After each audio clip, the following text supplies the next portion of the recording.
Welcome to Poly Video Poetry Podcasts, a project of Mr. Rearick's 2020 AP English Literature class, a class where we explore and cultivate our analytical skills through reading.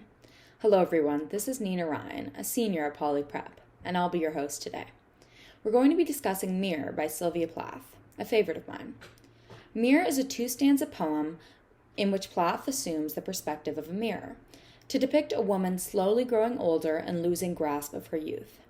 The piece contains razor-sharp imagery, disturbingly dark allusions, and is told with a disconnected but ultimately accepting tone.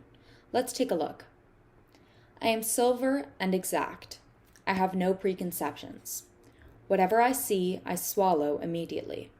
Just as it is, unmisted by love or dislike, I am not cruel, only truthful. The eye of a little god four-cornered. Most of the time, I meditate on the opposite wall. It is pink with speckles. I have looked at it so long, I think it is part of my heart. But it flickers. Faces and darkness separate us over and over. Now I am a lake. A woman bends over me, searching my reaches for what she really is.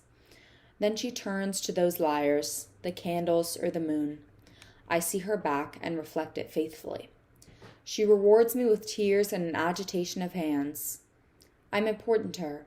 She comes and goes. Each morning it is her face that replaces the darkness. In me she has drowned a young girl, and in me an old woman rises towards her day after day, like a terrible fish. Before we delve into the analysis portion of today's episode, I think it's important to understand who Plath was as both a poet and a person. Like I said earlier, Sylvia Plath is a personal favorite of mine, and partially because of how dynamic, unique, and ultimately tragic her life was. Plath was an American poet born in 1932 who notoriously died by suicide at the young age of 30. The writer made many attempts to kill herself throughout her life, beginning during her time at Smith College. Thus, much of her writing surrounds mental illness and her experiences with psychiatric care. Plath often also focused her work around restrictive gender roles and the injustices of womanhood during the mid-20th century. These themes are reflected in Mirror. Let's first dissect the way that Mirror is written. As you can tell, there's no rhyming or steady meter. For example, she writes, I am not cruel, only truthful. The eye of a little god four-cornered. Most of the time I meditate on the opposite wall. In these three lines, there is no syllabic pattern, repetition, or rhyming. Usually a poet would include these aspects to give the reader a sense of predictability or even comfort.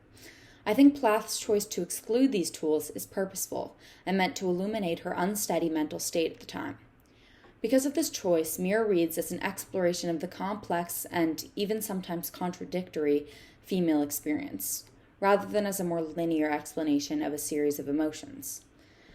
The actual content of the poem is just as compelling as Plath's writing style. In researching her, I learned that she was an avid writer all of her life and kept a journal from a young age. One entry struck me as it's eerily similar to the criticisms expressed in Mirror. She wrote, Somehow I have to keep and hold the rapture of being 17. Every day is so precious. I feel infinitely sad at the thought of all this time melting farther and farther away from me as I grow older. I really connected to her words here because as a 17-year-old girl myself, I can certainly understand that feeling of dreading growing older. Not just that, but the fear of what the future will actually look like. While the security of knowing your path in life is comforting, it can certainly feel like a trap. As women, there's a constant pressure to succeed, both professionally and personally, and yet we're told that we can have one or the other, not both. Sylvia Plath lived in a time period that was particularly limiting for women, so while I can relate to her fear and confusion, I'm sure these emotions were far more intense for her. Despite its often dark nature, I'm glad that we can pay homage to Sylvia Plath's work now. I hope you learned something new and enjoyed my take on Mirror. This is Nina Ryan, and I'll see you in our next episode of Poly Video Poetry Podcast.